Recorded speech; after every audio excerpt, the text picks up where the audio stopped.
जैसा कि आप जानते हैं, गत शुक्रवार को महाराष्ट्र में और शायद देश के कई हिस्सों में कुछ मुस्लिम संगठनों ने बंद का आह्वान किया था। जिस तरह से खबरें आ रही हैं कि त्रिपुरा को लेकर ये मुस्लिम संगठनों ने बंद का आह्वान किया था। हमारी जानकारी है कि दो विषय को लेकर ये बंद लोगों ने किया था। एक जो मोहसिन रजा है, जो प्रॉफेट मोहम्मद के जीवनी को लेकर उन्होंने कोई किताब लिखी, आपत्तिजनक है, लोगों में बड़ा गुस्सा है। ये दो विषय को लेके मुस्लिम संगठनों ने कुछ बंद का आह्वान किया, जिसको लेके मुस्लिम इलाकों में बंद रहा और राज्य के 3 शहरों में कुछ पथराव की घटना हुई, जिसमें विशेषकर नांदेड़, मालेगांव और अमरावती शहर में इस तरह की घटना हुई और पुलिस ने उसको पूरी तरह से नियंत्रित किया। जिन लोगों ने ये घटना अंजाम दी थी या इसमें जो लोग इन्वॉल्व थे पत्थरबाजी में या हुल्लड़बाजी में, पुलिस पे पथराव किया लोगों ने, ऐसे सभी लोगों को लेकर पुलिस ने एफआईआर दर्ज करके गिरफ्तारी शुरू करने का काम किया है। एक खबर आई कि मालेगांव में राष्ट्रवादी कांग्रेस पार्टी के एक नगर सेवक पे भी एफआईआर दर्ज हुआ है।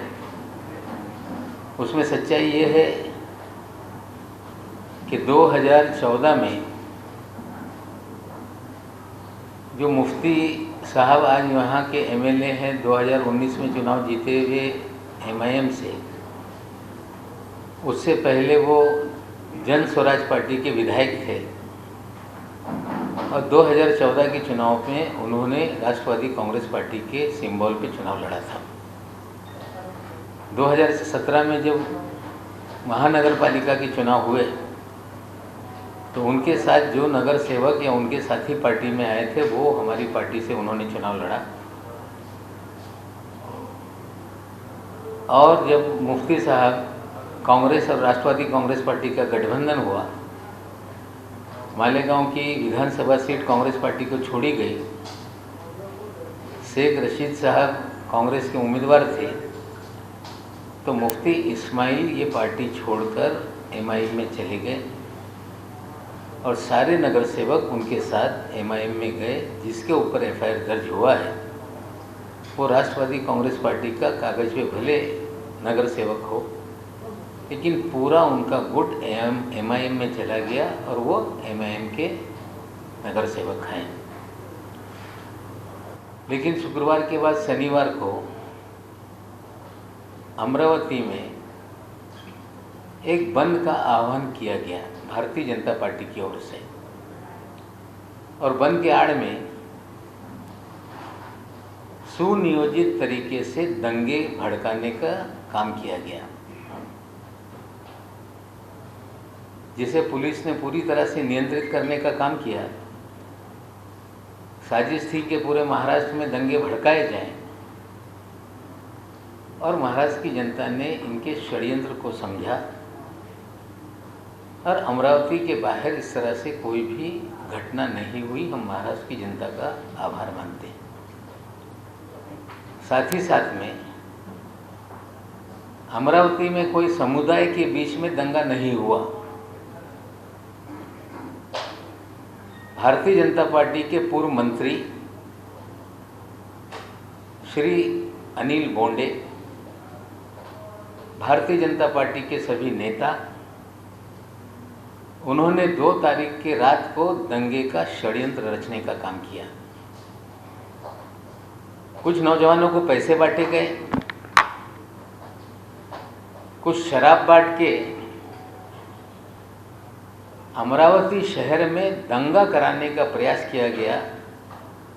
पत्थरबाजी हुई, दुकानों को आग लगाने का काम किया गया। और पुलिस जांच में सारी सच्चाई सामने आई और उन पे कार्रवाई शुरू हुई है।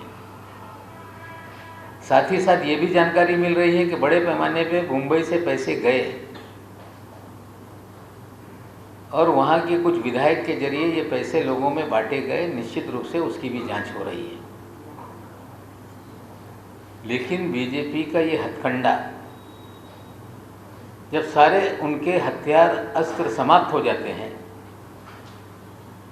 तो फिर दंगों का हथियार बाहर निकाल के वे अपनी राजनीति शुरू करते हैं। हमें लगता है महाराष्ट्र की जनता ये पूरी तरह से जानकार है और इस तरह के षड्यंत्र, इस तरह के राजनीति को महाराष्ट्र की जनता कभी स्वीकारने वाली नहीं। और निश्चित रूप से इस तरह की विनाशकारी राजनीति का हम पूरी तरह से इसकी भर्त्सना करते हैं और बीजेपी को चेताना चाहते हैं कि इस तरह की राजनीति करने का काम ना करें। इस तरह की नकारात्मक राजनीति ये अब महाराष्ट्र के जमीन पे चलने वाली नहीं। और भारतीय जनता पार्टी के राष्ट्रीय अध्यक्ष आते हैं महाराष्ट्र में और कहते हैं कि महाराष्ट्र की सरकार को उखाड़ कर फेंक देंगे। सरकारें उखाड़ी और बैठाई नहीं जाती। सरकारें जनता चुनती है, बहुमत के आधार पर देश में सरकारें चुनी जाती हैं। लेकिन उखाड़ने का एक तरीका भारतीय जनता पार्टी का ये भी है कि विधायकों को खरीदने का काम करो, प्रलोभन दो, 30 करोड़ 40 करोड़ रुपए कीमत लगाने का काम करो। और ये सारा खेल पैसे से खरीदने का लोगों ने गोवा में देखा, कर्नाटक में देखा, मध्य प्रदेश में देखा। लेकिन ये उखाड़ने का खेल महाराष्ट्र में चल नहीं सकता।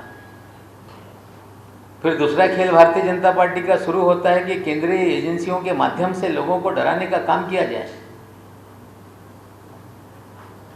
बड़े दुर्भाग्य की बात है कि जो केंद्रीय एजेंसियां हैं ये भारतीय जनता पार्टी के राजकीय इकाई की तरह काम करने लगी है। बंगाल में सिद्ध हो गया, जिस तरह से बंगाल में डरा डरा के लोगों को अपनी पार्टी में लिया गया, बंगाल की जनता ने नकारने के बाद लोग पुनः टीएमसी में शामिल होने लगे। 2014 के पहले भी भारतीय जनता पार्टी की इकाई ईडी ने इसी तरह से प्रयास किया था।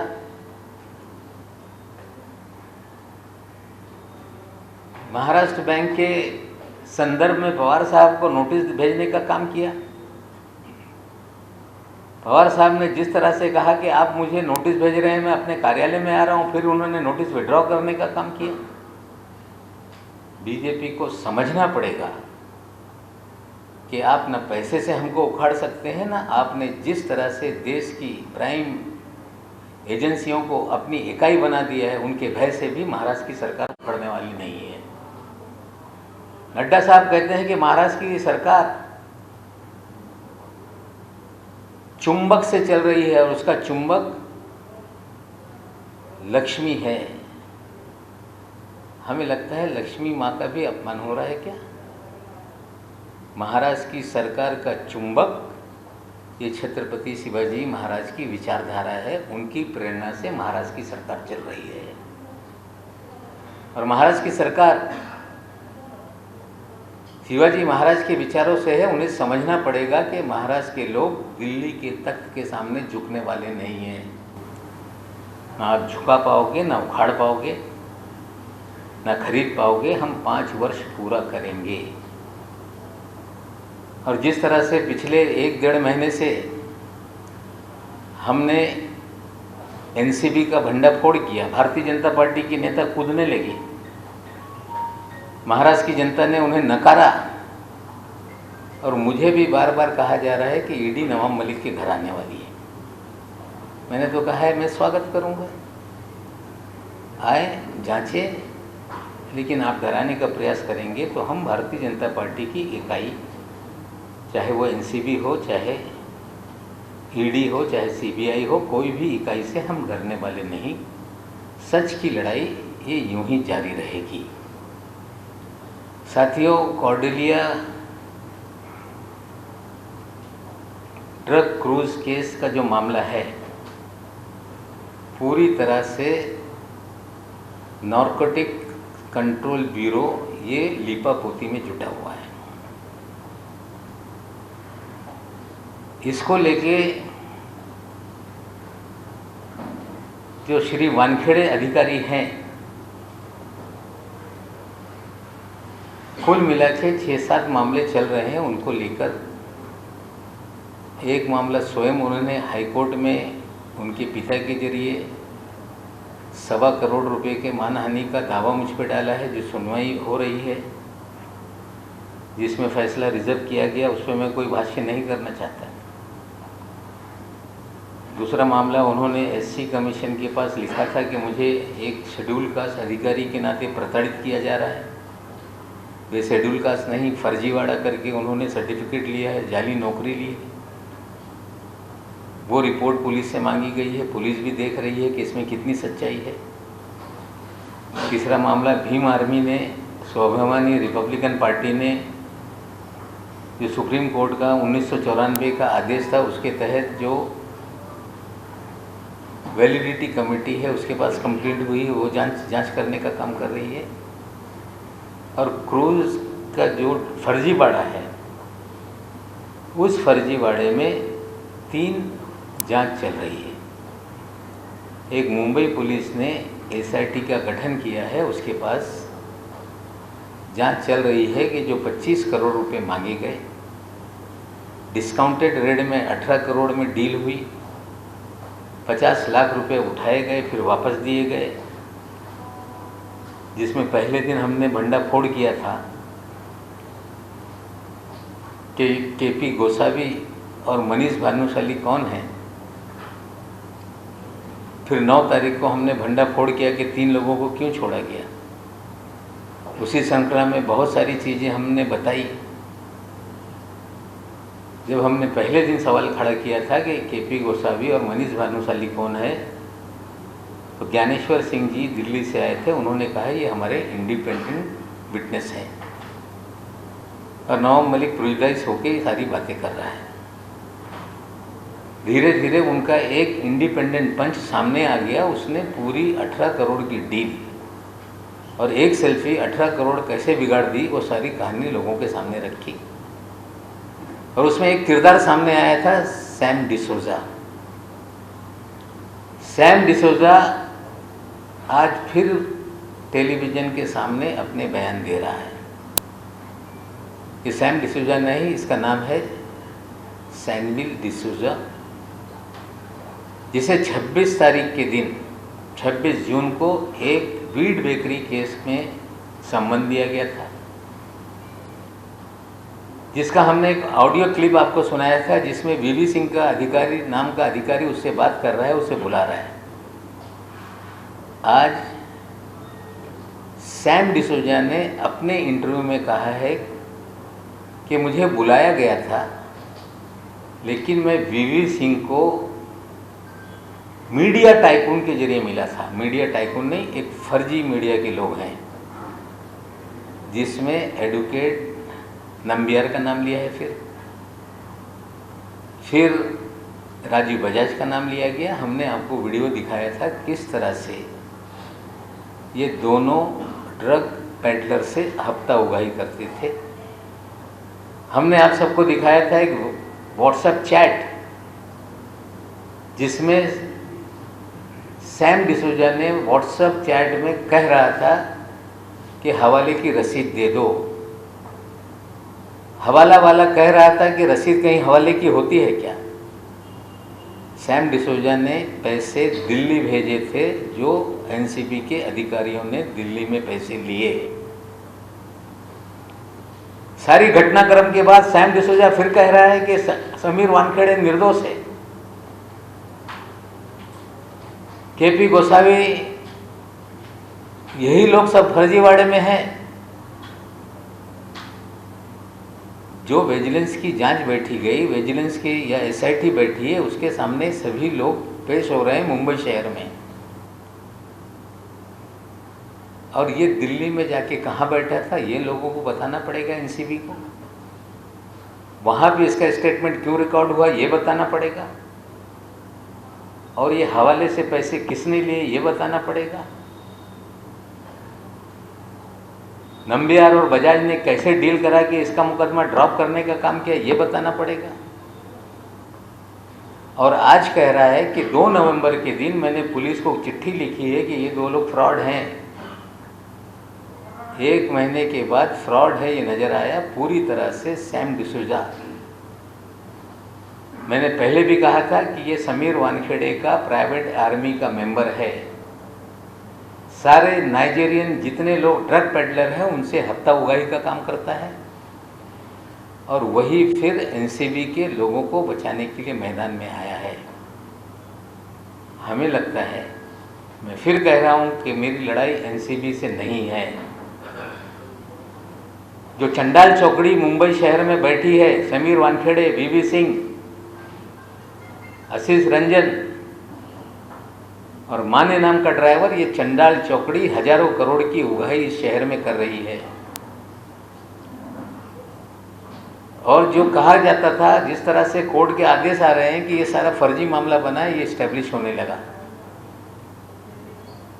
मैंने एक नाम लिया था, ये दाढ़ी वाला कौन है। फिर आप लोगों को एक डांस करता हुआ क्रूज पे का मैंने आपको वीडियो भी दिखाया था, और नाम उसका बाद में दूसरे दिन मैंने बताया। ये काशिफ खान है, इसका नाम है काशिफ मलिक खान। जो क्रूज पे पार्टी हुई उसका ये पूरी तरह से स्पॉन्सर था। नमस्क्रे नाम का इसका ब्रांड था, और जो क्रूज ड्रग केस में जो सीजर हुआ है उसमें नमस्क्रे ब्रांड का पेपर भी सीज किया गया। फिर मेरा सवाल है कि काशिफ खान को क्यों आज तक नहीं पकड़ा गया। काशिफ खान ये गोवा में है। पूरी दुनिया जानती है कि ड्रग का सबसे बड़ा अड्डा, ड्रग टूरिज्म ये गोवा में ही चलता है। रशियन माफिया वहाँ पे ड्रग का धंधा करते हैं, और वानखेड़े की सारी उगाही काशिफ खान करता है। फिर सवाल है कि काशिफ खान को क्यों नहीं बुलाया जा रहा है, उसकी गिरफ्तारी क्यों नहीं हो रही है। पहले मैंने कहा था कि ये पूरी तरह से अंतर्राष्ट्रीय माफिया है, फैशन टीवी का हेड बना हुआ है। ये इसके पहले इस्पा चलाता था, लोगों को धोखाधड़ी करके इसके ऊपर कई मुकदमे देश में दर्ज है। और ये व्यक्ति दिल्ली हाई कोर्ट से भगोड़ा घोषित करने का इसको काम किया गया। जो इतना बड़ा फ्रॉड है, जिसका ब्रांड इस क्रूज केस के अंदर, उसका पेपर जब्ती के अंदर, सीजर के अंदर है, वानखेड़े इसे क्यों बचा रहा है? क्योंकि वानखेड़े का ये प्राइवेट आर्मी का मेंबर है, गोवा में बैठा हुआ है। जोनल ऑफिस गोवा और मुंबई की है, गोवा में रेड होती नहीं। रशियन माफिया पूरा ड्रग का रैकेट गोवा में चला रहा है, और गोवा की वसूली करने का काम काशिफ खान करता है, और वानखेड़े उसे बचाने का काम कर रहा है। सैम डिसूजा जैसे लोगों को आगे लाकर छवि सुधारने का काम किया जा रहा है। और हम तो कहते हैं कि हम जो सवाल उठा रहे हैं कि 26 फर्जी मामले हैं, उसकी जांच हो। पहले कहा गया कि 6 मामले हैं, 3 मामले ड्रॉप कर दिए गए। अब खबरें आ रही है कि आर्यन खान, समीर खान और अरमान कोहली की एसआईटी जांच होगी, अंतर्राष्ट्रीय मामला है। हाँ, ब्रिटिश नागरिक को आपने फंसाया। उसने ब्रिटिश प्राइम मिनिस्टर को लिखा है कि किस तरह से फंसाया गया। फिर हमें डराने के लिए कहा जा रहा है कि हाईकोर्ट में जमानत रद्द करने की हमने अर्जी लगाई है। फिर हमें डराने के लिए कहा जा रहा है कि जो फॉरेंसिक लैब है गुजरात की, जहां से रिपोर्ट आई कि इसमें किसी भी प्रकार का 7 ग्राम छोड़ के कोई ड्रग नहीं। फिर अर्जी लगाई गई है कि हमें रीचेक करना है। भारत के इतिहास में पहली बार आज तक गुनहगार लैब पे भरोसा नहीं करता था, और वानखेड़े जी तो गुजरात की लैब पे भी भरोसा नहीं कर रहे हैं। मोदी जी का राज, मोदी जी की बनाई हुई लैब, और वो भी चंदे के घेरे में। एप्लीकेशन लगाई गई है कि रीचेक किया जाए, 15 दिन का लिमिटेशन होता है, 4 महीने बाद अर्जी लगाई जा रही है। फिर कहा जा रहा है कि समीर खान का वॉइस सैंपल हम लोगों को लेना है। मोबाइल आपके पास, लैपटॉप आपके पास, 8.5 महीने में आपको ये सूझा नहीं। आपको डराने की कोशिश की जा रही है। आपको समझना पड़ेगा, हम लोग डरने वाले नहीं हैं। और आज एक बड़ी घटना हुई है। आज गुजरात के मोरबी में फिर 120 किलो ड्रग पकड़ी गई, जिसकी कीमत लगभग 1500 करोड़ रुपए बताई जाती है। इससे पहले द्वारका में 350 करोड़ रुपए की ड्रग पकड़ी गई। मुंद्रा पोर्ट पे 27,000 करोड़ की ड्रग पकड़ी गई। गोसावी, भानुशाली, सभी लोग गुजरात में बार बार क्यों जाते हैं? और ये बात सच है कि पाकिस्तान से ड्रग समुद्री रास्ते से गुजरात में आता है। गुजरात से ही पूरा डिस्ट्रीब्यूशन का नेटवर्क है। और अब ये सिद्ध होने लगा मुंद्रा पोर्ट से, द्वारका से, मोरबी से, कि ड्रग का खेल देश में गुजरात से ही चल रहा है। और गुजरात के होम मिनिस्टर कह रहे हैं कि फलान भाजी वाले को हमने पकड़ लिया। ये खेल तो वानखेड़े भी करता था कस्टम में, ये खेल तो अभी भी कर रहा है। कुछ माल पकड़ाना भी पड़ता है और ज़्यादा चलाना पड़ता है। ये जो द्वारका में, मोरबी में पकड़ा जा रहा है, हमें लगता है कि कुछ दिखाया जाए कि कार्रवाई हो रही है, लेकिन पूरा ड्रग का खेल इस देश में गुजरात के रास्ते से चल रहा है। अब ये सच्चाई सामने आ गई। हम फिर कहते हैं कि समीर वानखेड़े ये फर्जीवाड़ा करता रहा। इसके जीवन में बहुत सारे फर्जीवाड़े हैं जो सामने आने लगे हैं। आर्यन खान को किडनैप किया गया उगाही के लिए, ये सारी चीज़ें सामने आ रही है। कितने ही सैम डिसूजा को सामने ले आए, तो इन्होंने जो भी काम किया है उस पर भी पर्दा डाल नहीं सकते।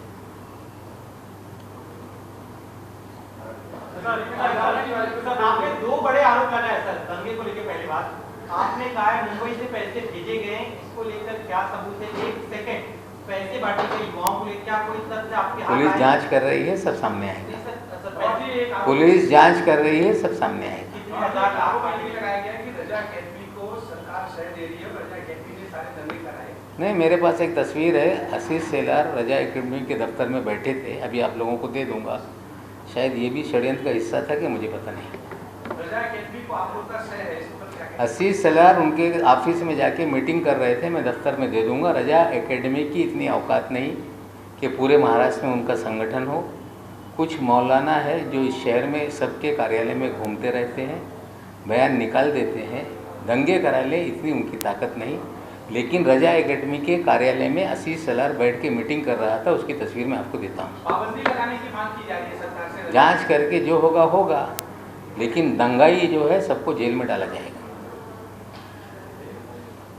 सर, आपने ड्रग्स को लेकर कहा है, गुजरात का फिर लिंक सामने आया, उसको लेकर आप क्या कहेंगे? नहीं, गुजरात का लिंक आया है। मुंद्रा, मोरबी, द्वारका, ये क्या खेल गुजरात से चल रहा है, ये सामने है लोगों के। विक्रम गोखले जे अभिनेते आहेत त्यांनी म्हटले की लोकांना 10,000 रुपयामध्ये हॉटेलला जाता येतं, पण मोदींनी इतक्या 70 वर्षातला काळ जो आहे तो साफसफाई करताय, त्यामुळे थोडीफार महागाई त्यांनी चालू शकत नाही। त्यांच्यासारखे फर्जीवाडा करून लोकांची जागा हडपण्याचे गुन्हे इतरांवर नाही आहे। त्यांच्याकडे 10,000 रुपये हॉटेलमध्ये देण्यासाठी आहे, पण या देशामध्ये 5,000पेक्षा कमी पैशामध्ये संपूर्ण कुटुंब जगत आहे। गोखले हे फर्जी आहे, त्यांच्यावर गुन्हा दाखल आहे, लँड स्कॅम त्यांनी केलेला आहे। आता ह्या लँड स्कॅमर लोकांनी बोलू नये। सवाल था, रजा अकेडमी ने जब मुंबई बस का ऐलान किया था, उसके बाद जो देखिए, रजा एकेडमी का जो गुनाह होगा पुलिस जांच करके उन्हें भी बख्शा नहीं जाएगा। लेकिन रजा एकेडमी के कार्यालय में आशीष शेलार बैठे थे, उनकी तस्वीर अभी हम आपको दे रहे हैं। क्या राज्य के खुफिया विभाग, गृह मंत्रालय या जो भी टीम स्टेट को रिप्रेजेंट कर रही है, क्या वहाँ तक इस मामले को लेकर कोई मदद लगी थी? इस तरह का मेरी जानकारी नहीं है, गृह मंत्री अभी गडचिरोली में है, अधिक जानकारी वो देंगे। मला माहीत नाही, असं आहे माझ्या कार्यालयात कोणी आला तर मला काही आक्षेप नाही। नेते असतील, मंत्री असतील, त्यांच्या कार्यालयात लोक येत आहे, त्यांना भेटीसाठी डेलिगेशन घेऊन जात आहे, पण भाजपचे नेते रजा अकॅडमीच्या सोबत त्यांच्या कार्यालयात कुठली मीटिंग करत आहे याच्या उत्तर त्यांच्याकडून अपेक्षित है। मी फ़ोटो देतो आता। किस दिन की फोटो है सर? मुझे पता नहीं, फ़ोटो उनके कार्यालय में है, उनके घनिष्ठ संबंध है, वो क्या उनके जरिए भी कुछ किया गया ये पुलिस जांच करेगी। परीक साहेब, गोव्यात हे जे ड्रग्स रॅकेट चालतं ते फार वर्षापासून चालतं। हे काँग्रेसच्या काळात ह्याच्यामध्ये युतीमध्ये कधीही पण मला सांगा, आता तुमच्या आता सत्ता महाविकास आघाडी सरकार हे ड्रग्सचं रॅकेट म्हणजे मोठ्या प्रमाणावर गोव्यावर इकडे महाराष्ट्र सरकार काय करू शकत नाही? नाही, जे ANC आमचे आहे अँटी नार्कोटिक सेल, त्याची कारवाई NCP पेक्षा 10 पट जास्त आहे। त्यांनी जे जप्ती केलेली आहे ते या जे राष्ट्रीय एजन्सी आहे त्याच्यापेक्षा जास्त जप्ती केसेस करण्याचं काम त्या एजन्सीने केलं आहे। साहब, पिछले कई दिनों से महाराष्ट्र राज्य रेवेन्यू विभाग का जो स्ट्राइक चल रहा है ST कर्मचारियों का, जी, तो लग रहा है कि सरकार तो देखिए ST कर्मचारियों का आंदोलन भी एक गलत दिशा में भारतीय जनता पार्टी ले जाना चाहती है। ST कर्मचारियों की तनख्वाह बढ़े, उन्हें बोनस मिले, उनके सवाल छुड़ाए जाएं, इसको लेके कोई भी सरकार के मन में नकारात्मक भूमिका नहीं है। लेकिन जो मांग रखी गई है उन्हें राज्य सरकार के कर्मचारी घोषित करने का काम किया जाए। नगर निगम हो और बहुत सारे निगम हो, ये सभी कर्मचारियों को अगर राज्य सरकार का कर्मचारी घोषित कर दिया जाएगा तो जो महाराष्ट्र सरकार का राजस्व है ये तनख्वाह भी देने भर का नहीं हो पाएगा। तनख्वाह देने के लिए भी अलग से कर्ज उठाना पड़ेगा। जो भी निगम है, जो भी मंडल है, जो भी नगर पालिका या महानगर पालिकाएँ हैं, वो स्वायत्त संस्थाएं हैं, उनकी तनख्वाहें देना उनकी जिम्मेदारी है। अगर कोई भी संस्था कमज़ोर है तो राज्य सरकार अनुदान दे सकती है, लेकिन कर्मचारी अधिकारी ये राज्य सरकार के बना दिए जाएं तो हमें लगता है कोई भी देश की सरकार इन सभी कर्मचारियों को राज्य सरकार के कर्मचारी अधिकारी नहीं बना सकती और सरकारें कभी भी इसका बोझा नहीं उठा सकती। अगर बहुत ज़्यादा प्यार है बीजेपी के लोगों को तो एयर इंडिया के लोगों को भी जिम्मेदारी लेने का काम करें, टेलीकॉम विभाग के लोगों की जिम्मेदारी लेने का काम करें। जो घाटा में सस्ताई चल रही है इसे देश में बेचने का काम किया जा रहा है, जाए मोदी जी के दरवाजे पे आंदोलन करें, उनके लिए न्याय मांगे। हमें लगता है कि ST कर्मचारियों को भी समझ में आने लगा है और धीरे धीरे कर्मचारी काम पे लौटने लगे। भाजपचे गोपीचंद पडळकर, सदाभाऊ खोत सरळ जाऊन आमदारांना टाळी मारतायत। नाही, त्यांचा अधिकार आहे, त्यांना दुसरं काही येत नाही। आता त्यांचा अधिकार आम्ही उचकून घेऊ शकत नाही, पण कर्मचाऱ्यांना आता कळू लागलेलं आहे, हळूहळू ते कामावर रुजू होण्याची त्यांनी सुरुवात केली है। सर, आपने कहा कि पूरे महाराष्ट्र में दंगे भड़काने की इसकी साजिश थी, क्या इसको लेके कोई खुफिया रिपोर्ट या कोई जानकारी सामने आई? गृह मंत्री इसकी जानकारी लोगों को देंगे। ST कर्मचाऱ्यांसंदर्भात इतकी अवकाश नाही की दंगे करत असतील, तुम्ही अप्रत्यक्षपणे असं म्हणताय की भाजपच्याच पाठिंबाने हे सगळं झालेलं आहे? हे बघा, असं आहे की त्यांनी ज्या पद्धतीने आवाहन केलं शुक्रवारच्या, जे मोहसिन रजा आहे किंवा त्रिपुराची घटना, त्यामुळे लोकांनी बंद पाडला।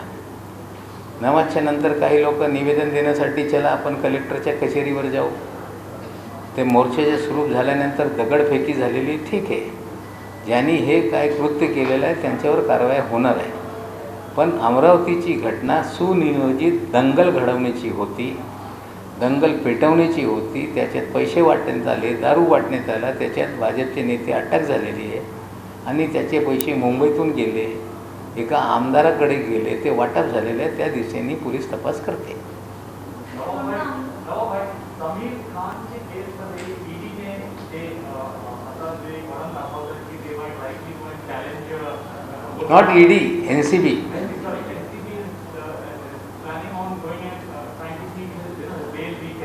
That is a legal battle. Definitely we will fight in the court of law. I had read in a newspaper that they can do this thing. Definitely they can do what they want. But it's a legal battle. Blindly they cannot do anything. They must go to the court, obtain an order from the court. Without obtaining any order, they could not go ahead. Thank you.